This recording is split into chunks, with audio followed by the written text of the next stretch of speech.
Ce que j'aime de l'automobile, c'est le rêve. Vous savez, ce sentiment qu'on a lorsqu'on est jeune, mais qui malheureusement n'est pas toujours accessible. Aujourd'hui, je vous présente un de mes jouets que j'avais sur mon étagère quand j'avais 10 ans. Mais aujourd'hui, le jouet, il est dans mon garage. Les baby boomers nostalgiques vont être contents. Voici la Challenger.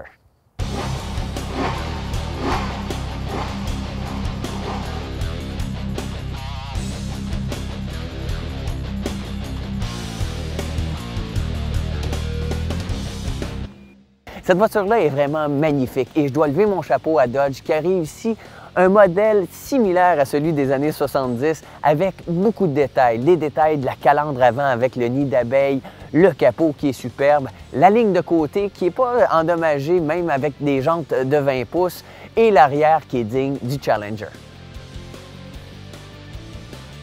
Quant à l'intérieur, on a souvent critiqué les Américains en disant « Oh, on ne fait pas de très beaux intérieurs avec une belle finition ». Dans ce cas-ci, c'est bien réussi. Le tableau de bord est immense, rehaussé par du chrome.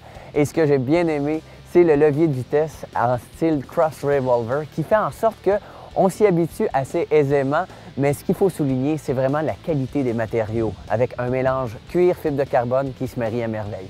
Ce qui est étonnant, c'est vraiment la tenue de route. Pour une voiture qui pèse pas loin de 2 tonnes, la voiture est agile. J'ai eu la chance plus tôt dans l'année de l'essayer sur circuit.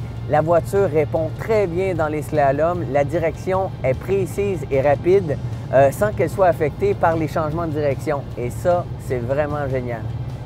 Le moteur V8 hémisphérique est vraiment génial. 425 chevaux. C'est beaucoup, vous me direz, mais c'est vrai que le poids atténue un peu l'effet de la puissance. Mais le couple est bien distribué au différentiel arrière autobloquant, s'il vous plaît, qui fait en sorte que la motricité est géniale. Une des améliorations par rapport à la version de 1970, c'est les freins. On utilise des freins à disque aux 4 roues avec des étriers Brembo, s'il vous plaît. On sait, Brembo, la réputation est plus à faire, ce qui fait en sorte qu'on a des freinages très efficaces et surtout endurants. Le premier point négatif, et là vous allez dire, c'est vrai, on ne pouvait pas rien faire parce que si on veut garder l'aspect original des années 70, c'est la visibilité arrière. Sauf qu'avec tout l'électronique qu'on trouve à bord, on a quand même un système qui enregistre les performances au niveau des G, des accélérations, des 0-100 par exemple. Ça aurait été intéressant, pour le stationnement du moins, qu'on puisse installer un radar détecteur d'objets. Pour ce qui est de notre modèle d'essai, le moteur V8 est très gourmand. Imaginez, pour faire Montréal-Québec, j'ai mis 13,5 litres au 100 de moyenne. Donc, c'est vraiment pas pour ceux qui recherchent l'économie de carburant.